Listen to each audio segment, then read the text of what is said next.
உயிருள்ள மற்றும் உயிரற்ற பொருட்களின் பெயர்களை குறிக்கும் பெயர் பொருட்பெயர். உயிருள்ள மற்றும் உயிரற்ற பொருட்களின் பெயர்களை குறிக்கும் பெயர். ஃபார் எக்ஸாம்பிள், மரம் அப்படின்னாலும், மனிதன் அப்படின்னாலும், விலங்கு அப்படின்னாலும், தாவரம் அப்படின்னாலும் என்னதான் அது உயிர் உள்ளதா இருக்கும், உயிரற்றதா இருக்கும். சரியா? உயிர் உள்ள மற்றும் உயிரற்ற பொருட்களின் பெயர்களை குறிக்கிற அத்தனை பேர்களும் என்னதான் அதுல வந்து உயர்தனையா அக்கறையான்னு நம்ம பார்க்க வேண்டிய அவசியம் இல்லை. சரியா? ஒரு முழு பொருள் அப்படின்னா அதை நம்ம என்ன சொல்லிடலாம், பொருள்னு சொல்லிடலாம். சரியா? ஒரு எக்ஸாம்பிளுக்கு உலகம்னு சொல்றோம், அதெல்லாம் சொல்றோம் நம்ம பொருள்னு சொல்றோம். ஆனா ஊருன்னு சொன்னா இடம்னு சொல்றோம். சரியா? அப்போ பெயர்கள் நம்ம பிரிச்சு பார்க்கும்போது முழுசா இருந்தா மரம் என்னது ஒரு பொருள் தான், அது உயிர் உள்ளதோ உயிரற்ற முழுசா இருக்குல்ல அப்படி இருந்தா அது பொருள் பெயர். இதுவே அதோடைய கிளை பொருள்னா சரி. அப்போ பெயர்கள் வந்து பாத்தீங்கன்னாக்கா முழுசா இருந்தா அது பொருள் பெயர் கொடுப்பாங்க. உயிர் உள்ளதோ உயிரற்றதோ உயர்தனையோ அக்கிரணியோ முழுசா இருந்தா பொருள் பெயர். சரியா? ஸோ அதுக்கு எக்ஸாம்பிள் இருக்கு, மரம், விலங்கு, மனிதன், இதெல்லாம் வந்து பொருட்பெயர்ல முடியும். அதோட இடப்பெயர், இடம்,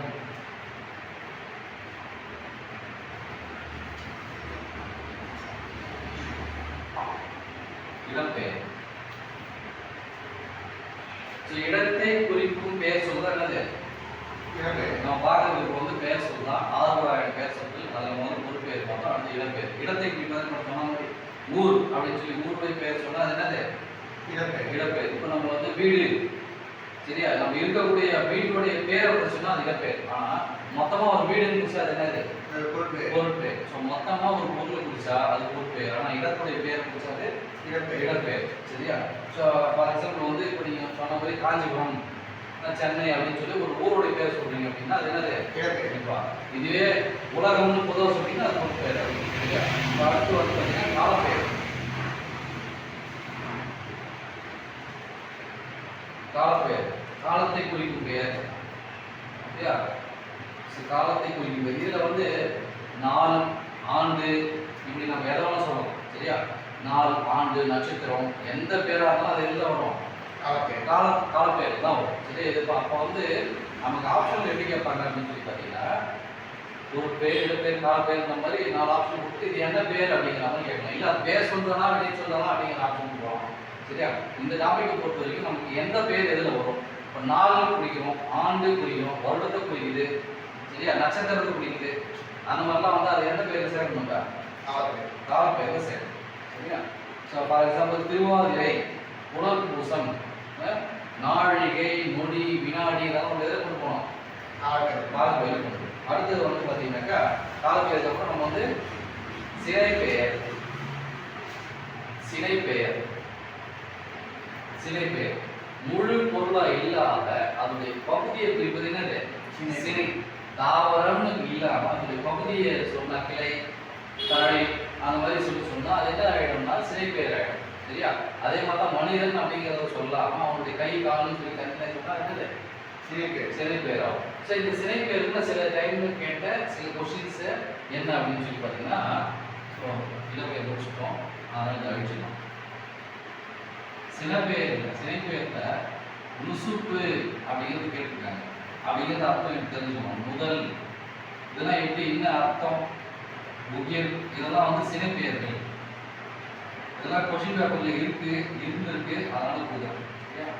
ஸோ இதெல்லாம் வந்து சினைப்பெயர்கள் தான். அப்போ நமக்கு அதுக்கு அர்த்தம் தெரியுது. நுசுப்புனா என்ன? இடை. முதல்னா நெற்றி. உயிர்னா நகம், நகத்தா உயிர். சரியா? மிடர்னா பழுது, எயிர்னா பல். எயிர்னா வந்து பல். சைக்கிள் எழுதிக்கணும். நுசுப்புனா இடை, முதல்னா நெற்றி, உயிர்னா நகம், மிடர்னா கழுத்து, எயிர்னா பல்.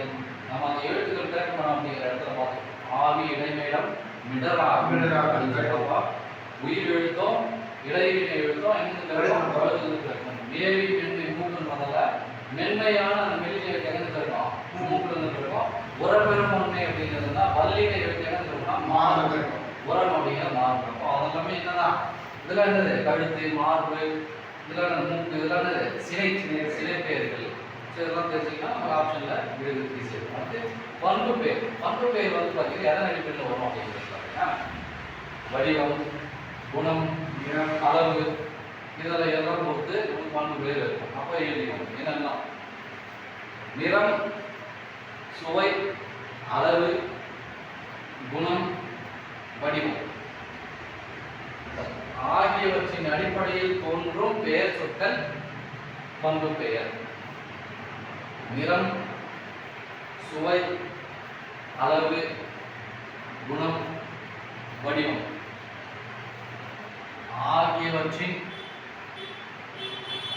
ஆகியவற்றின் அடிப்படையில் தோன்றும் பெயர் சொற்கள் பண்பு பெயர்.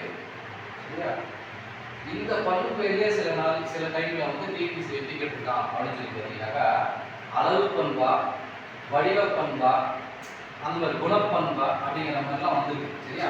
ஸோ அப்போ எப்படி வருது அப்படின்னு சொல்லி பார்த்தீங்கன்னாக்கா வட்டம் சதுரம் முக்கோணம்னு அந்த அடிப்படையில் ஒரு பெயர் சொல் வந்ததுன்னா அது என்ன பண்பு வடிவ பண்பு. சரியா? நமக்கு ஆப்ஷன் அந்த மாதிரி கேள்வி கேட்டுக்கிறாங்க. இதே கிலோ கணக்கு அரை கிலோ அந்த மாதிரி வந்து அது அளவு பண்பு. நிறம் இதுல வெள்ளை இல்லையா அந்த மாதிரி ஒரு நிறத்தின் அடிப்படையில் வந்து அது நிற பண்பு. சரியா? பண்புலேயே வந்து இந்த மாதிரி 6 வகையான பண்புகள் இருக்கு. அதை பேஸ் பண்ணி நமக்கு ஆப்ஷன் பார்த்து கேட்குறோம். சரியா? சரி, இப்போ பண்பு பெயர் அப்படின்னு சொல்லும்போது அதுக்கு சில விகுதிகள் இருக்கு. அது ரொம்ப முக்கியம். ஸோ பண்பு பெயர் விகுதிகள் நம்ம பொதுவாக என்ன சொல்றோம்னா மை வந்து பண்பு பெயர் அப்படின்னு சொல்லி எடுத்துருவோம். ஆனால் அதை தவிரவும் சில விகுதிகள் இருக்கு. அது என்னென்னு சொல்லிட்டு எழுதிடும். மைய தவிர ஐ அப்படி சொல்லலாம். சரியா? இது பொதுவா ஐயோ மையோ வந்ததுன்னா அது எப்படி போயிடும்? கண்டிப்பா பண்பு பெயர். இதை தவிர வேற என்னென்ன மாதிரியான எக்ஸாம்பிள்ஸ்லாம் இருக்கு புக்கில் ஆல்ரெடி என்ன இருக்கு அல்லது என்ன கேட்டிருக்காங்கன்றது சில பாயிண்ட்ஸ் பண்ணுவோம். சரியா?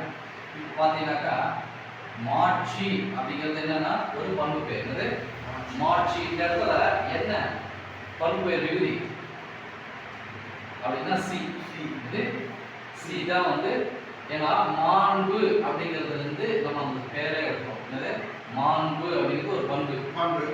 அதெல்லாம் மாட்சின்னு சொல்றோம். அப்போ மாட்சிங்கிறதுடைய விகுதி எதுன்னு கேட்டா விகுதினது பகுதி இது விகுதி. அதெல்லாம் முதல்ல ஒரு உறுப்பினர் பார்க்கலாம். ஸோ மாட்சி அப்படிங்கிறதுல பண்பு பெயர் விகுதி எதுன்னு கேட்டா சி. சரியா? அது மாதிரி மழவு அப்படிங்கிறது நமக்கு எக்ஸாம் எடுத்துருக்கு. இதுல இது பண்பு பெயர் விகுதி என்னது அப்படிங்கிறது பண்பு பெயர் விகுதி. சரியா? மாதிரி நன்கு இதெல்லாம் பண்பு பெயர்கள் தான். பட் இன்னும் விகுதி எதுன்னு தெரிஞ்சுக்கணும். அப்படிங்கிறது நன்கு பண்பு பெயர் நமக்கு தெரியும். அந்த விகுதி எது?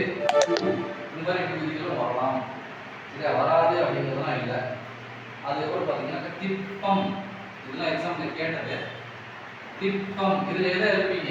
பண்பு பெயர் விகுதியா இம்மும் எடுக்கணும்.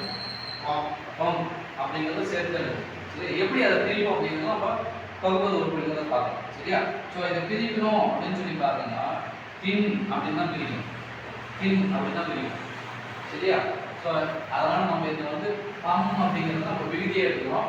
இது பகுதியாக இருக்கும். தின் அப்படிங்கிறது பகுதியாக இருக்கும். அது மாதிரி இங்கே வந்து பார்த்தீங்கன்னா நன் அப்படின்னு சொல்லியிருக்கா. ஸோ இது பகுதியாக புதுசாக மீது இருக்குது என்னது விகுதி. சரியா? ஸோ நன் அப்படிங்கிறது என்ன மாறும்னா நல் கூட்டல் பூ.